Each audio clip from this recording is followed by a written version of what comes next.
First Contact Protocol. Dr. Zelithornvar pressed her three-fingered hand against the sterile observation window, her bioluminescent skin pulsing amber with fascination. The human specimen, no patient, lay motionless on the medical bay's diagnostic platform, and every reading she received defied everything she'd learned in her 2 centuries of xenomedicine. "This can't be right," she muttered in her native Krillian tongue, her vocal cords producing a sound like wind through crystal caves. Her assistant, a young Vexarian named Quilp, adjusted the translation matrix hanging from the ceiling. "Doctor, the readings are consistent across all 17 scans," Quilp reported, his 6 eyes blinking in sequence. "The human has been in this dormant state for 6 standard hours." Zelith's skin flashed red, the Krillian equivalent of a gasp. 6 hours? The longest any known sapient species could survive without conscious neural activity was 43 minutes, and that was the Dralaxian torpor state during deep space travel, achieved only through extensive genetic modification. The human in question was Commander Evren Castellanos, chief engineer of the human vessel Wandering Star, which had limped into Sanctuary Station after a catastrophic drive malfunction.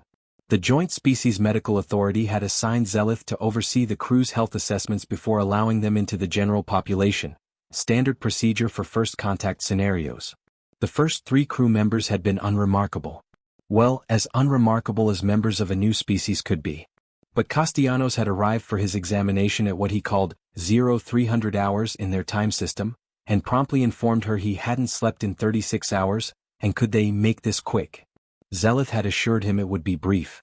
Then his biological readings began displaying on her console, and she'd spent the last 20 minutes convinced her equipment was malfunctioning. "His neurological activity is minimal but present," she noted into her data tablet, "yet his cellular regeneration has increased by 47%. How is reduced consciousness triggering enhanced biological repair?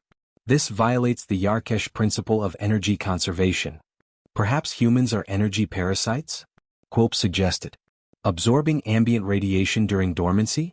No, the station's shielding would prevent that." Zelith manipulated the holographic display, zooming in on Castellanos' brain activity. "Wait. Look at this pattern in his neural cortex. It's cycling through distinct phases. Every 90 minutes, his brain activity surges, then recedes." She'd never seen anything like it. The human brain was essentially conducting a symphony of electrical activity while the body lay completely inert. It was like watching a star burn while orbiting a black hole, contradictory yet somehow stable. The door to the medical bay hissed open, and Captain Tora Genmis strode in, her Vrillian mandibles clicking with irritation.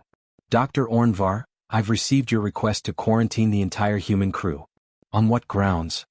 Zelith turned from the observation window, her skin pulsing blue with professional concern. "Captain, I cannot in good conscience clear these beings for station integration. Their biology is alarming." "Alarming?" Captain Genmis's 4 arms crossed in a posture of skepticism. "They passed the standard pathogen screenings. It's not disease I'm worried about." Zelith pulled up Castellanos' readings on the main display. "This human has been unconscious for 6 hours. His higher brain functions are suppressed to 30% normal activity. By all known xenobiology, he should be dead or suffering catastrophic neural damage." The captain's expression softened from irritation to concern. "Is this some kind of injury? Did the drive malfunction affect them?" "That's what I thought initially." Zelith switched to a recording from earlier. "But then I reviewed my conversation with the human before he entered this state. He told me, and I quote from the translation matrix, 'I really need to crash for a few hours.' I initially interpreted this as a request to terminate the examination violently. But now I believe crash is their colloquial term for entering this dormant state." "You're saying this is voluntary?" "Worse. I believe it's necessary." When I asked how long since his last sleep, their word for it, he said 36 hours and laughed. Laughed Captain. As if prolonged consciousness was somehow amusing. Quilp pulled up additional data. "Doctor, you should see this. I accessed the Wandering Star's medical logs per first contact protocols. According to their ship physician, a Dr. Yuki Tanaka, the average human requires 7 to 9 hours of this sleep state every 24-hour cycle." Zelith's skin went completely white, a color most species associated with Krillian shock.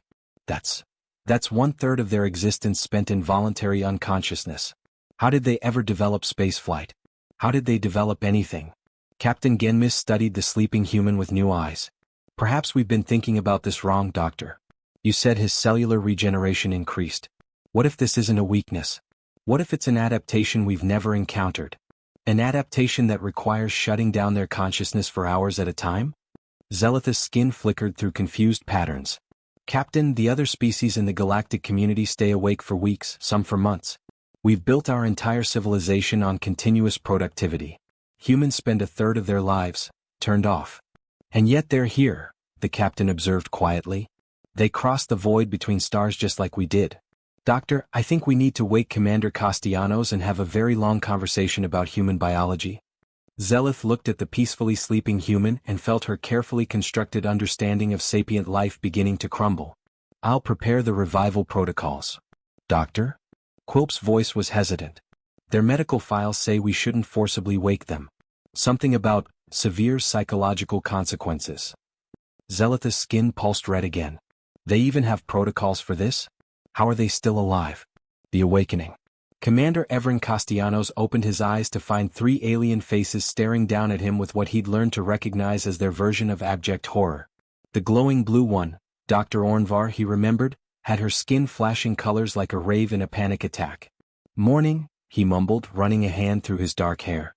Or whatever time it is. You're conscious. The doctor's translated voice carried notes of relief and accusation simultaneously. Your neural activity has returned to full capacity in under 3 minutes. How? Evren sat up, noticing the array of sensors still attached to his chest and temples. How what? Did I oversleep? You said to rest while you ran the tests. He checked the chronometer on his wrist. 8 hours. Not bad actually. The doctor's assistant, Quilp, was it? Made a sound like wind chimes in a hurricane. Not bad. You were essentially in a coma. I was sleeping, Evren corrected, starting to remove the sensors. Pretty standard human thing. Though I appreciate the monitoring. Usually I just set an alarm. An alarm for what? Dr. Ornvar moved closer, her scanner humming. To prevent neural death? Evren laughed, then stopped when he realized they weren't joking. Wait, you guys don't sleep? The captain, an imposing 4-armed being whose name sounded like gravel in a blender, stepped forward. Commander Castellanos, perhaps we should start from the beginning. What exactly is sleep for humans? This was going to be interesting. Evren had been through first contact protocols 3 times now with different species, but this was the first time anyone had questioned his sleep schedule. Right. Okay. So, humans need to sleep roughly 8 hours out of every 24-hour period. It's when our body does repair work, consolidates memories, basically does system maintenance. System maintenance? Dr. Ornvar's skin flashed orange. We have medical procedures for that. Cellular regeneration treatments, neural pathway optimization. You're telling me humans just turn off and hope their body figures it out? It's not hoping, it's biology, Evren said, standing and stretching. His spine popped audibly, making Quilp jump back. Our brains are incredibly energy intensive. About 20% of our daily caloric intake goes just to running our brains. Sleep is when we go into low-power mode and do housekeeping.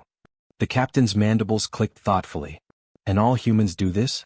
Your entire species. Every mammal on Earth does it, actually. Some animals sleep even more than we do. Cats, for instance, they sleep like 16 hours a day. Cats. Dr. Ornvar grabbed her tablet. You brought other species that sleep more? No cats on the ship, Evren assured her. They're domesticated animals. Pets. We keep them for companionship. Quilp's 6 eyes blinked in rapid sequence. You keep animals that are unconscious 2/3 of the time? For companionship? When he put it that way, Evren supposed it did sound weird. Look, can we back up? None of the species in your, what do you call it, the Galactic Assembly? None of them sleep. The concordance of sapient worlds, the captain corrected. And no. The Krillians like Dr. Ornvar enter a meditative rest state for 30 minutes every few days. The Vexarians like Quilp reduce activity for an hour daily. My own species, the Vrillians, require 4 hours of minimal movement per week. But nothing like what you're describing. Evren felt a strange mixture of pride and concern. Humanity's first unique contribution to galactic civilization was apparently being champion sleepers. What about when you're sick or injured? Recovery time. Medical bays and regeneration tanks, Dr. Ornvar said. Consciousness is maintained throughout. The idea of surrendering awareness for hours at a time. She trailed off, her skin pulsing yellow. Commander, do you understand how vulnerable this makes you? How did your species survive predators during evolution? We slept in groups in safe places. Caves, trees, eventually houses. We took turns keeping watch. Everyone paused. Wait, if you don't sleep, does that mean you're productive all the time? Like you work constantly? Work and leisure are balanced throughout the day, the captain explained. Most species operate on a continuous cycle. We have shifts for variety, but an individual could theoretically work for weeks without biological interruption. Everyone's mind reeled. That sounds exhausting. More exhausting than shutting down for a third of your life? Quilp asked. It's not shutting down, Everyone searched for the right words. It's like defragging a hard drive. You know what? Bad metaphor for you. It's necessary. Without sleep, humans literally go insane. Start hallucinating, lose motor control, eventually die. Dr. Ornvar's skin went white again. Die. From staying conscious. Yeah. The record for a human staying awake is 11 days and the guy was a mess by the end. Needed medical supervision. The three aliens exchanged looks that everyone was learning to interpret as their species-specific versions of, what the actual hell? Commander, the captain said slowly, how did humanity develop technology? Build cities? Create civilization? If every human loses 8 hours a day. We work around it, everyone said. We invented coffee. Energy drinks. And we're really good at time management when we're awake. Plus, some of our best ideas come from dreams. Dreams? All three aliens said simultaneously. Everyone grinned. Oh boy. So, while we're asleep, our brains create these elaborate simulations. Dr. Ornvar sat down heavily, her skin cycling through colors too rapidly to identify. I'm going to need stimulants for this conversation. Funny thing about stimulants, everyone said. They don't actually replace sleep for humans. They just delay it. Eventually you crash harder. Crash? The doctor repeated weakly. That word again. I'm beginning to hate that word. The sleep deprivation protocol. The conference room aboard Sanctuary Station was designed to accommodate 17 different species physiologies. Still, Dr. Zeleth Ornvar thought, watching the full human crew of the wandering star settle into various configurations of chairs and standing positions, nothing had prepared her for this. Captain Maya Reeves sat at the head of the table, her dark eyes sharp despite having been awake for what she casually mentioned was only 4 hours. Next to her, Chief Medical Officer Dr. Yuki Tanaka arranged a stack of data tablets with practiced efficiency. The rest of the crew, 12 humans total, displayed varying levels of alertness that Zeleth was learning to identify as their sleep debt status. Let me make sure I understand, Zeleth began, her skin a professional teal. You require approximately 8 hours of unconsciousness per 24-hour cycle, but you regularly achieve less than this? Dr. Tanaka nodded, her black hair pulled into a neat bun. The average adult human gets about 6 to 7 hours. Not optimal, but we adapt. Adapt? Zeleth repeated, the word tasting strange even through the translator. You adapt to chronic cellular damage? We prefer to call it, getting by, Lieutenant Dax Morrison said with a yawn that displayed an alarming number of teeth. Besides, some of us are night owls. I do my best work between midnight and 4 a.m. Quilp, taking notes frantically beside Zeleth, made a sound like breaking glass. You have chronological preferences for consciousness? This is voluntary? Circadian rhythms, Dr. Tanaka explained, pulling up a holographic display of the human sleep cycle. Our bodies run on an internal clock roughly 24 hours long.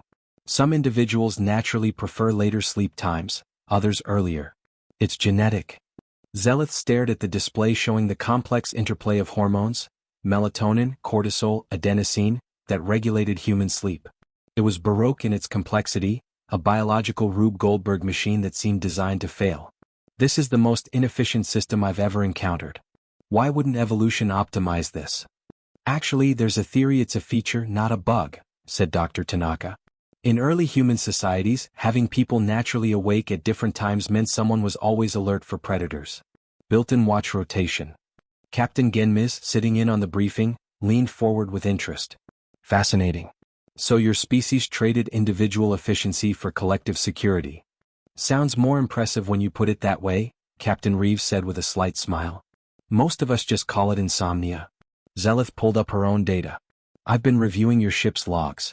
Commander Castellanos mentioned working for 36 hours straight before his sleep period. The logs show this is common during crises. How is this possible without permanent neural damage? Coffee mostly, Morrison said, earning laughs from the other humans. Dr. Tanaka shot him a look before answering properly. Humans can override sleep needs temporarily through stress hormones, adrenaline and cortisol. It's a fight-or-flight response. In crisis situations we can push our bodies beyond normal limits. And the consequences? Zelith asked, though she suspected she knew the answer. Sleep debt, Tanaka admitted. The body keeps a running tally. Miss 8 hours, you need to make up 8 hours eventually. Plus interest, metabolically speaking. Chronic sleep deprivation leads to impaired judgment, slower reaction times, weakened immune systems, increased risk of diseases. Then why do it? Quilp burst out. Why not simply sleep the required amount? The humans exchanged glances, and Zelith saw something in their expressions she'd never witnessed in other species. A shared acknowledgement of a collective flaw they'd all learned to navigate. Because there's too much to do, Captain Reeves said simply. Exploration, research, maintenance, personal projects, relationships, entertainment. Human lives are short by galactic standards. Maybe 80 to 90 years if we're lucky. Sleep takes a third of that. Some of us resent the time loss. Zelith's skin flashed purple, the Krillian color of profound confusion. You resent a biological necessity? That's like resenting breathing.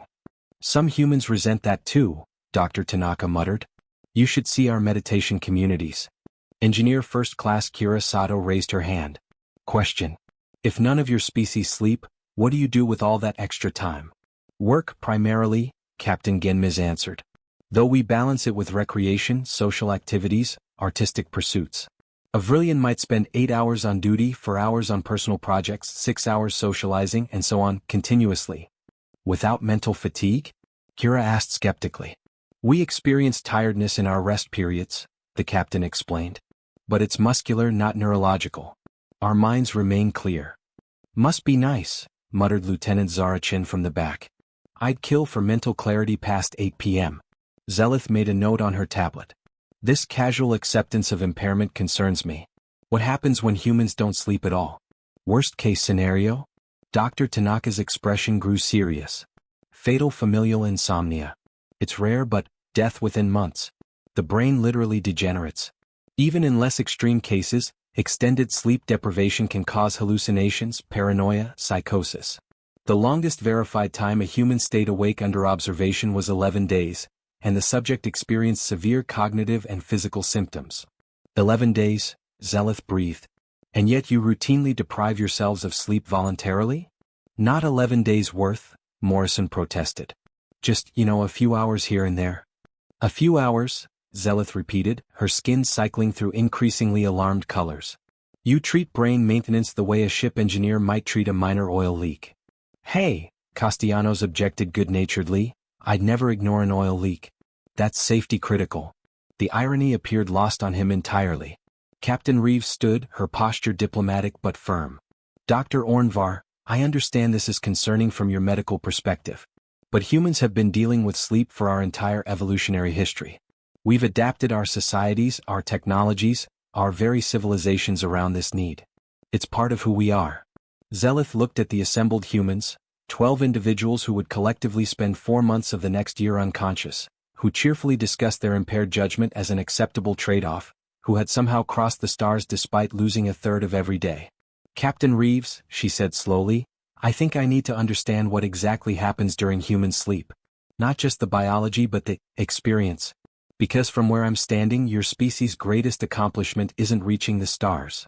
It's doing it while effectively shut down a third of the time. The dream experiment. Dr. Yuki Tanaka stood before the assembled xenomedicine team in Medical Bay 3, a specially modified human sleep monitoring station that had taken her crew 12 hours to rig up. Surrounding her were not just Dr. Ornvar and her team, but specialists from 6 different species, all drawn by the growing fascination with human sleep biology. Before we begin, Tanaka said, I want to establish baseline understanding. When I say humans dream, what do you think I mean?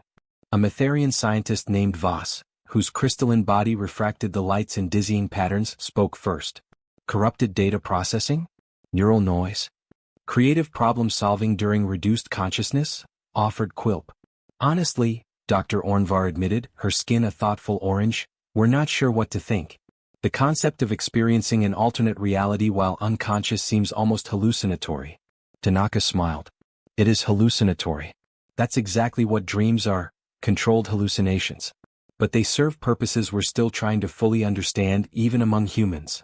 She gestured to the monitoring station where Lieutenant Zara Chen lay wired to human-designed equipment alongside the alien sensors. Chen had volunteered immediately when Tanaka proposed a live sleep study. Lieutenant Chen will be entering sleep shortly. What you're about to observe are the 5 stages of human sleep, cycling approximately every 90 minutes. The dreams occur primarily during REM, rapid eye movement, sleep. 5 stages, Zelith murmured, recording everything. This gets more complex every time we discuss it. The lights dimmed. Chen had taken her prescribed dose of melatonin, carefully explained to the alien observers as a hormone that makes humans sleepy, which we've turned into pills because of course we did, and was settling into position. How long until she's unconscious? Asked a Dralaxian observer named Kaith, his multiple mouths speaking in unsettling harmony. 15 to 20 minutes, usually, Tanaka answered. This is called sleep onset. Some humans find it relaxing, others find it frustrating. Frustrating to become unconscious? Vasa's crystalline structure vibrated with confusion. Why? Because your brain is still active, but you're trying to tell it to shut down, Tanaka explained. Thoughts keep intruding. Worries about the next day. Replaying conversations. That itch on your leg. The fact that you're thinking about not thinking, which means you're still thinking. This sounds like torture, Kaith interrupted. Sometimes it is, Shin called out from the platform, eyes still closed. Thanks for the reminder, document. The monitoring began in earnest. The alien scientists watched in fascination as Chen's brain activity, displayed on holographic screens, began its descent through the first stage of sleep. Stage 1, Tanaka narrated. Light sleep. She's still somewhat aware of her surroundings. Her muscles are relaxing, her heart rate dropping. This lasts about 5 to 10 minutes. Her neural activity is fragmenting, Zelith observed. Small bursts of different wavelengths. Is this normal? Completely. Those are called theta waves. If you wake her now, she might not even realize she'd been asleep. They watched as Chen slipped deeper. Stage 2 brought sleep spindles and K-complexes. Patterns of brain activity that made the Mytharian scientist gasp in mathematical appreciation. Those patterns are beautiful, Voss breathed. Fractal cascades in the theta range. Why? We think they're the brain blocking external stimuli, Tanaka said. Filtering out the noise so the deeper sleep can begin. Stages 3 and 4, collectively called deep sleep, brought even more dramatic changes.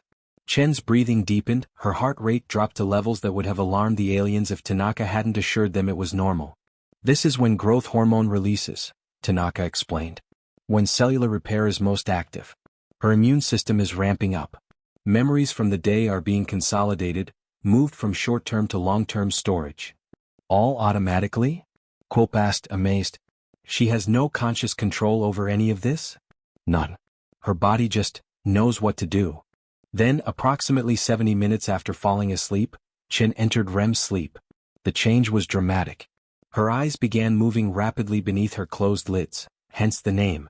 Her brain activity surged to levels nearly matching full consciousness. But her body, paradoxically, became almost completely paralyzed. What's happening? Zelith demanded, her skin flashing alarm red. Her brain looks awake but her body has shut down. Sleep paralysis, Tanaka explained. A safety feature.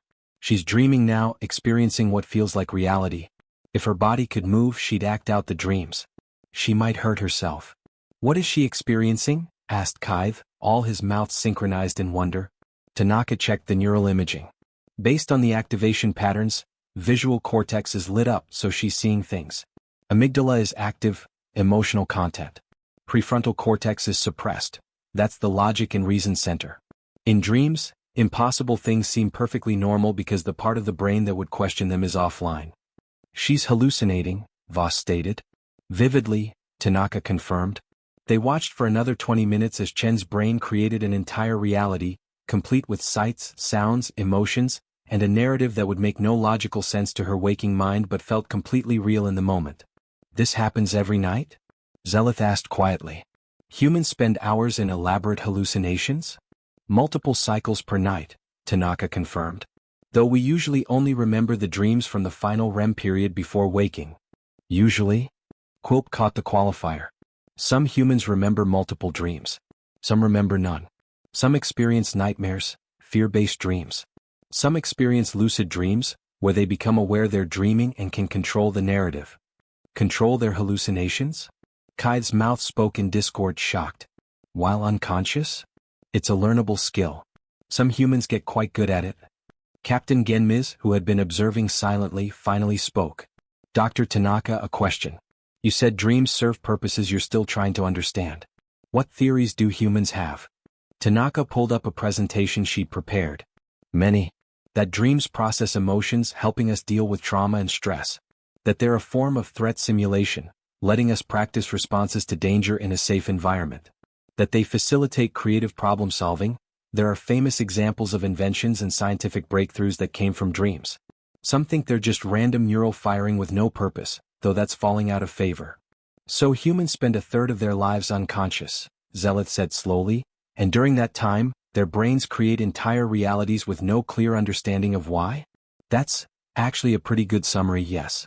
On the monitoring platform, Chin stirred and mumbled something unintelligible. The translator attempted to parse it and gave up. What did she say? Quilp asked. Tanaka checked the audio log and laughed. Purple elephants ate my calculus homework. The room fell silent. That made sense to her? Boss asked. In the dream? Probably perfect sense. Dr. Ornvar sat down heavily, her skin cycling through colors that Tanaka was learning meant deep contemplation.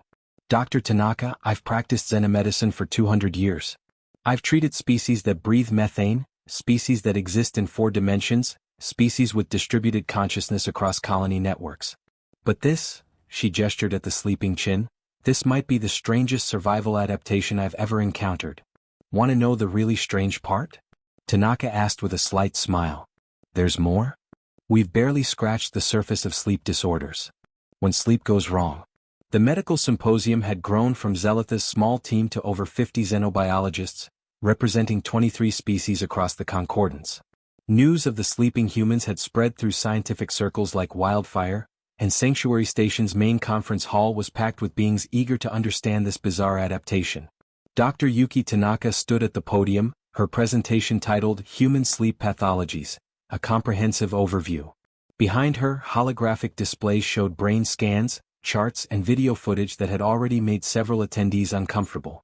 Before we discuss what goes wrong, Tanaka began, let's establish what normal looks like for human sleep. 8 hours, 5 complete cycles, waking refreshed and cognitively restored. Got it? Nods and affirmative gestures from the crowd. Great. Now forget it, because roughly 70% of adult humans deviate from this pattern in some way. The crowd rustled with confusion. Dr. Ornvar, seated in the front row, her skin flashing yellow, raised a hand. 70% have pathological sleep? Depends on your definition of pathological, Tanaka said. Let's start with insomnia, the inability to fall asleep or stay asleep. Roughly 30% of adults experience this at any given time. She pulled up footage of a human lying in bed, eyes open, clearly frustrated. The timestamp showed hours passing. This person wants to sleep. Their body needs to sleep. But their brain won't cooperate. Thoughts race, anxiety builds about not sleeping, which makes it harder to sleep, creating a vicious cycle. A brilliant scientist named Thorne spoke up. Why not use chemical intervention? We do. Sleeping pills, sedatives, antihistamines that cause drowsiness. But they often don't produce the same quality sleep as natural rest. Some become habit-forming. Others leave you groggy the next day. We call it a hangover effect. You have hangovers from sleeping? Quilp asked, horrified. From the medication, yes. But wait, there's more. Tanaka advanced to the next slide. Sleep apnea, a condition where breathing repeatedly stops during sleep, sometimes hundreds of times per night. The video showed a human sleeping, snoring loudly, then suddenly going silent. Seconds passed. More seconds. Just when the audience was starting to panic, the human gasped and resumed breathing. How are they not dead? Voss demanded, his crystalline structure vibrating with alarm. The brain detects oxygen deprivation and triggers a partial wake-up response. Just enough to restart breathing, but not enough to fully wake the person. They might not even know it's happening. That's horrific, Zeleth breathed. It gets worse. Untreated sleep apnea increases risk of heart disease, stroke, diabetes, and cognitive decline. An estimated 22 million Americans have it. That's about 6% of the human population we're aware of, probably more undiagnosed. Tanaka could see she was losing them. Time to really blow their minds. Then there's narcolepsy, she continued. A neurological disorder where the brain cannot regulate sleep-wake cycles properly. People with narcolepsy can fall asleep suddenly, without warning, even while talking or eating. They just turn off? Kaida asked, all mouths agape. Essentially. And it's often triggered by strong emotions. Laugh too hard. Sudden sleep. Get excited? Sleep. Some also experience cataplexy, muscle paralysis while still awake. The next video showed a human laughing at something, then collapsing. Their eyes were open, aware, but their body had gone completely limp. This is a disorder? Captain Genmiz asked. This isn't normal even for humans? Correct. It affects about 1 in 2,000 people. We treat it with stimulants during the day and specific medications at night, but there's no cure. A Krillian physician in the back, her skin deep purple, called out, Dr. Tanaka, how does your species function with such catastrophic systemic failures in basic biological processes? Tanaka paused, considering the question seriously. Adaptation, accommodation, technology, and honestly, a lot of caffeine. She advanced to the next section. Parasomnias, abnormal behaviors during sleep. Sleepwalking, where humans get up and move around while still unconscious.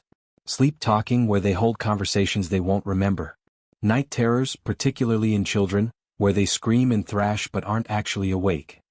The footage showed various examples. A sleepwalker navigating a house with closed eyes.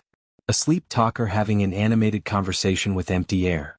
A child sitting bolt upright, screaming, eyes wide but unseeing. Are they in pain? Asked a Dralaxian medic. In night terrors? They might be experiencing fear in the dream but they're not processing it consciously. Usually, they don't remember it in the morning. Usually? Voss caught the qualifier. Some do. Which brings us to nightmares and nightmare disorders. Tanaka's expression grew more serious. Standard nightmares are common. Most humans have them occasionally. But some people experience them nightly, often tied to trauma or stress. PTSD, post-traumatic stress disorder, frequently manifests as recurring nightmares. She showed brain scans of a human experiencing a nightmare versus a normal dream. The fear centers were lit up like supernovas. During these nightmares, the brain is experiencing genuine fear, genuine threat responses, even though the body is paralyzed. Heart rate spikes, stress hormones flood the system, and the person wakes up terrified from something that never happened. The room had gone quiet. Then, Tanaka said, there's REM sleep behavior disorder where the paralysis mechanism fails. People act out their dreams physically. They might punch, kick, even get up and perform complex actions while completely asleep. That sounds dangerous, Thorne observed. It is. People have been injured. Partners sleeping nearby have been hit.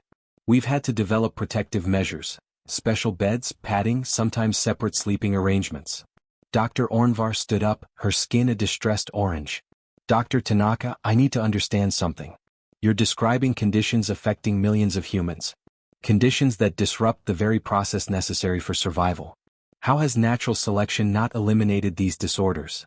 Tanaka smiled sadly. Because many don't present until after reproductive age. Because some have genetic components too complex to simply breed out. Because human genetics is a messy lottery and sometimes you lose. And because. She paused, we've only recently understood sleep well enough to even identify these as disorders. For most of human history, people just suffered through them. Suffered through not sleeping? Quilp sounded anguished. That's brutal? Yes. But humans are stubborn. We developed coping mechanisms, then treatments, then technologies. CPAP machines for sleep apnea, cognitive behavioral therapy for insomnia, medications for narcolepsy. We built an entire medical subspecialty around sleep. You needed a whole medical field just for sleep? Someone called from the back. Sleep medicine, yes. Complete with board certification, research journals, dedicated clinics. We take our unconsciousness very seriously. A Matherian scientist raised a crystalline appendage. Dr. Tanaka, what percentage of humans have completely normal, healthy sleep with no disorders or disturbances? Tanaka consulted her notes. Honestly? Maybe 20 to 30%. And that's being generous. The room erupted in shocked murmurs and exclamations across a dozen languages.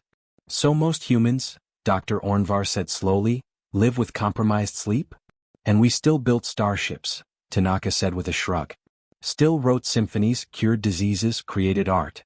Still made it here to meet you. Captain Genmis stood, her forearms spread in a gesture of respect. Dr. Tanaka, I think I'm beginning to understand why the Concordance found humans so perplexing. You achieved despite your biology, not because of it. Or maybe, Tanaka countered gently, our biology taught us to be resourceful. When you spend a third of your life unconscious and another third dealing with the consequences of imperfect sleep, you learn to make the most of the time you have. The symposium continued for another 2 hours, but Zelith barely heard it. She was too busy recalculating everything she thought she knew about evolutionary fitness, biological optimization, and the sheer bloody-minded persistence of humanity. Cultural implications. The comparative xenoanthropology department aboard Sanctuary Station had never seen such attendance. Professor Kale Shivan, a Krillian cultural studies expert whose skin perpetually glowed a thoughtful teal, had organized an emergency symposium titled, Sleep and Civilization, How Human Culture Evolved Around Unconsciousness. Commander Everin Castellanos sat on the panel alongside Captain Maya Reeves and Lieutenant Dax Morrison, facing an audience of academics from across the Concordance who looked at them like fascinating specimens under glass. Let's begin with the basics, Professor Shivan said, her voice carrying the careful neutrality of a scientist approaching a volatile subject. Humans sleep in cycles. This means your entire civilization operates on interruptions. How do you maintain continuity? Shift work, Reeves answered simply. Humans work in rotations. 8 hours on, 16 off, roughly. Critical operations like hospitals, space stations, power plants, they run 24/7 with overlapping shifts. A Vexarian sociologist named Prex leaned forward, all 6 eyes focused intently. But this means no individual human experiences full operational continuity. How do you transfer knowledge? How do you maintain institutional memory? Morrison laughed. Badly, mostly. That's why we invented writing, detailed logs, and what we call shift change briefings. The outgoing shift tells the incoming shift everything important that happened. And if they forget something? Prex pressed. Then the next shift figures it out the hard way, Morrison said with a shrug. We call it reinventing the wheel. Happens more than we'd like. Professor Shivan pulled up historical human images, cities at night, glowing with lights. I've studied human urban development extensively. Your cities never sleep. Even when individual humans do, the collective remains active. This is unique. We call them 24-hour cities, Castellanos explained. New York, Tokyo, London. There's always something open, someone working, something happening. Restaurants, entertainment, emergency services. We built our civilization around the fact that different people are awake at different times. And this doesn't cause social fragmentation? Asked a Dralaxian scholar. If humans are never all conscious simultaneously? Reeves considered this. It causes different kinds of social structures. Night shift workers often have separate communities, different social rhythms. There's actually a certain loneliness to it, being awake when most others are asleep. Tell them about night culture, Morrison prompted. Castellanos grinned. Right. So, because humans have different natural sleep preferences, those chronotypes Dr. Tanaka mentioned, we developed entire subcultures around them. Night owls versus morning larks. Night people are often seen as creative, unconventional. Morning people as disciplined, productive. It's total BS, but it's deeply embedded in our culture. You stereotype yourselves based on sleep preferences? Prex sounded baffled. We stereotype ourselves based on everything, Reeves said dryly. Sleep timing is just one more axis.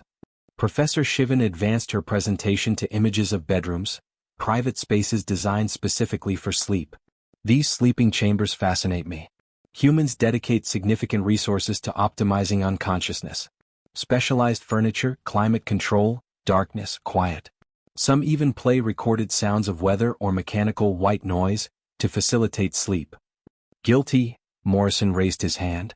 I can't sleep without rain sounds. Picked up the habit on a Waterworld station.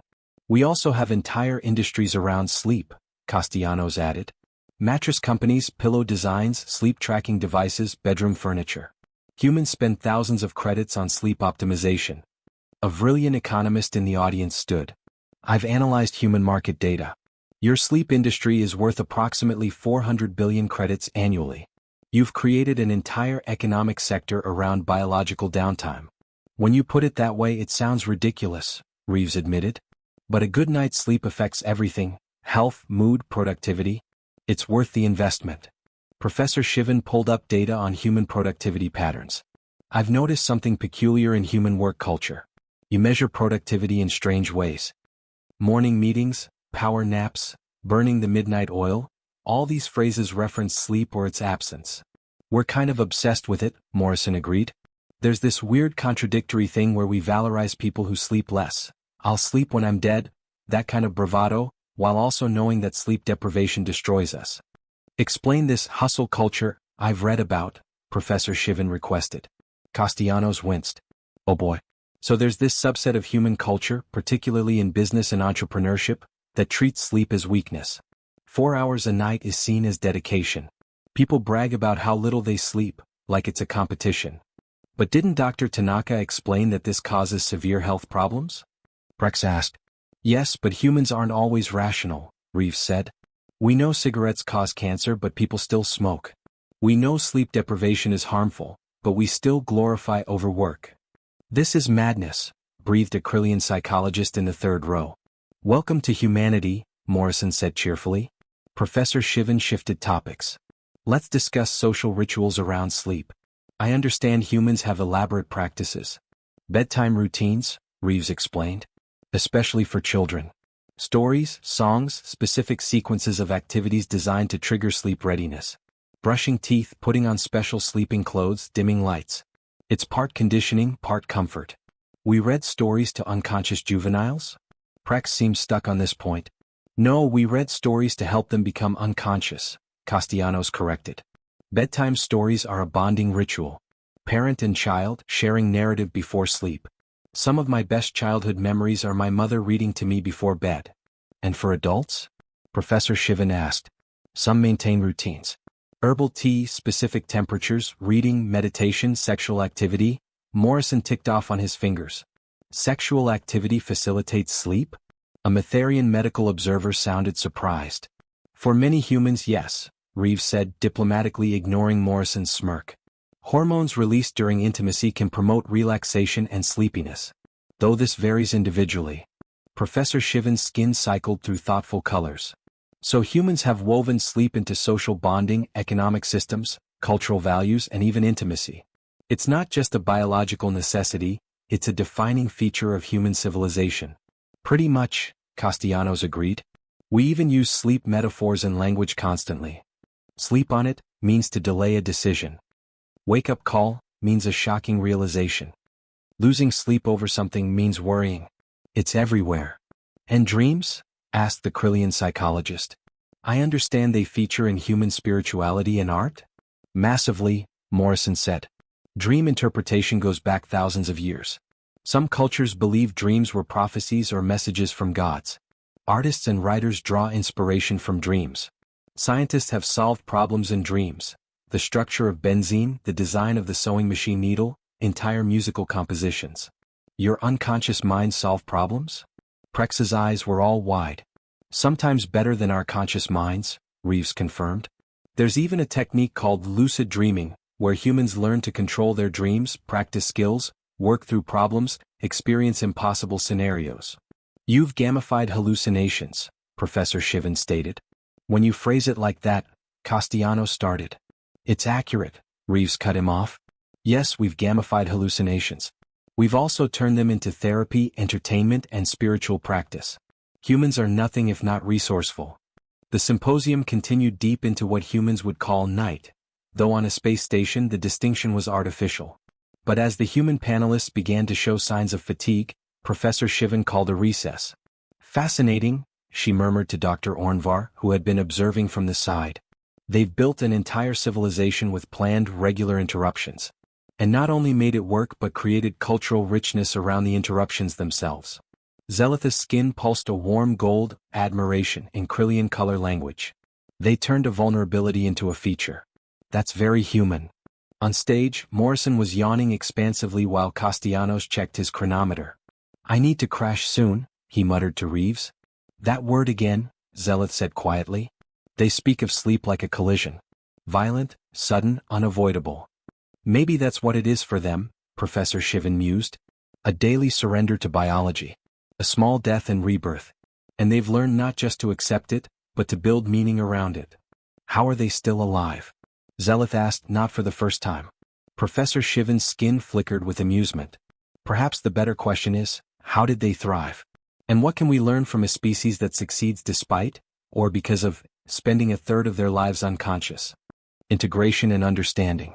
3 months after the wandering star limped into Sanctuary Station, Dr. Zelith Ornvar stood in the newly constructed human habitat module, watching Commander Evren Castellanos install what he called a Murphy bed, a sleeping platform that folded into the wall when not in use.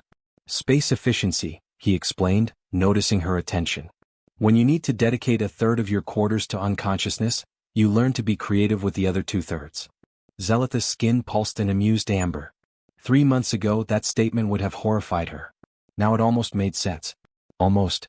The Human Habitat Module had been her idea, proposed to the Concordance Council as a research station but really an olive branch. If humans were joining the galactic community, and the Concordance's official first contact protocol suggested they would, then the existing stations needed to accommodate their unique needs. We've installed circadian lighting, she told Castellanos, gesturing to the ceiling panels. They'll shift through color temperatures matching Earth's day-night cycle. And we've added acoustic dampening. Your species requires quiet for sleep, yes. Ideally, though, some of us are heavy sleepers. Morrison could sleep through a hull breach. Castellanos finished securing the bed and tested it, nodding with satisfaction. This is really thoughtful, document. You didn't have to do all this. Actually, I did. Zelith pulled up a holographic display showing sleep study data. After your crew agreed to participate in our research, the findings have been illuminating. Did you know that humans in microgravity experience different sleep architecture than on planetary surfaces? We float around and wake ourselves up bumping into things? Among other issues, yes. But the data's been valuable. We're publishing 17 joint papers with Dr. Tanaka. 3 different species are now reconsidering their understanding of consciousness and rest cycles. The door chimed and Captain Maya Reeves entered, followed by an unusual delegation. Captain Genmiz, Professor Shivan, and a Krillian bureaucrat named Oryx who represented the Concordance Health and Wellness Committee. We have news, Reeves announced, her expression carefully neutral in that way humans had when they didn't want to reveal whether news was good or bad. Oryx stepped forward, her skin a formal purple. The Concordance has reviewed the medical, cultural, and practical assessments of human biology. We've reached several conclusions. Here it comes, Zelith thought. Either acceptance or quarantine. 3 months of research had revealed just how different humans were, not just in sleep, but in dozens of interconnected biological systems. Their high metabolism, their remarkable healing capabilities, their psychological resilience born from navigating a body that required periodic shutdown. First, Oryx continued, humans are medically cleared for integration into Concordance society, with certain accommodations. Zelith's skin flashed relief green before she could stop it. Second, we're mandating the human habitat protocols Dr. Ornvar developed be implemented across all Concordance stations and vessels that will host human personnel. This includes dedicated sleep quarters, circadian lighting, and quiet zones during designated human rest periods. You're redesigning stations for us? Castellanos sounded genuinely surprised. We've redesigned for 17 other species, Captain Genmis said. The Dralaxians require methane atmospheres in their quarters. The Vexarians need zero-gravity spaces for proper circulation. Humans need beds and darkness. Comparatively simple. Third, Oryx said, we're establishing the Interspecies Sleep Research Initiative, jointly headed by Dr. Ornvar and Dr. Tanaka. The human sleep cycle has raised fascinating questions about consciousness, biological efficiency, and evolutionary adaptation. We want to understand it fully. Professor Shivan added, we're also proposing cultural exchange programs. Human sleep practices, dream interpretation, even your sleep art and literature could provide valuable perspectives to species who've never experienced anything similar. Sleep art? Reeves asked. Paintings inspired by dreams, music composed after waking from vivid dreams, stories about sleep and dreaming. We found over 14,000 years of human artistic output directly related to sleep. It's a cultural treasure. Zelith noticed Castellanos and Reeves exchange glances. That silent communication humans did so well, perhaps practiced during all those hours lying next to each other in the dark. There's one more thing, Oryx said, her skin shifting to a more informal teal. We need your help with something delicate. Oh. Reeves's eyebrow raised. A Krillian colony ship is preparing for a 2-year journey to the outer reach. We've proposed adding human crew members for continuous operation roles. Your natural shift patterns, some humans alert at night, others during day, could provide genuine 24-hour coverage without the fatigue issues we sometimes face on long voyages. You want humans because we sleep in shifts? Castellanos grinned. That's got to be a first. We want humans, Captain Genmis corrected gently, because you've shown us that different doesn't mean deficient. Your sleep cycle seemed like a catastrophic vulnerability. But you've thrived with it, built civilizations around it, even found meaning in it.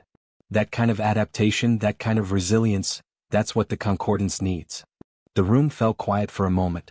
Then Reeves spoke, her voice carrying the weight of representing her entire species. On behalf of humanity, we accept. All of it. The accommodations, the research partnership, the crew exchange. Though I have to ask, are you sure you're ready for humans? No, Zeleth admitted, her skin flickering honest orange. But we weren't ready for the Metharians' crystalline consciousness either, or the Dralaxian hive mind, or any of the other species that challenged our understanding of life and intelligence. That's what makes the Concordance work. We adapt. Funny, Morrison said from the doorway where he'd been listening. That's the same thing that makes humanity work. We adapt. We just do it while unconscious a third of the time. 6 weeks later, Zeleth found herself aboard the colony ship Infinite Horizon, watching the human contingent settle into their quarters. 12 humans carefully selected for their circadian diversity.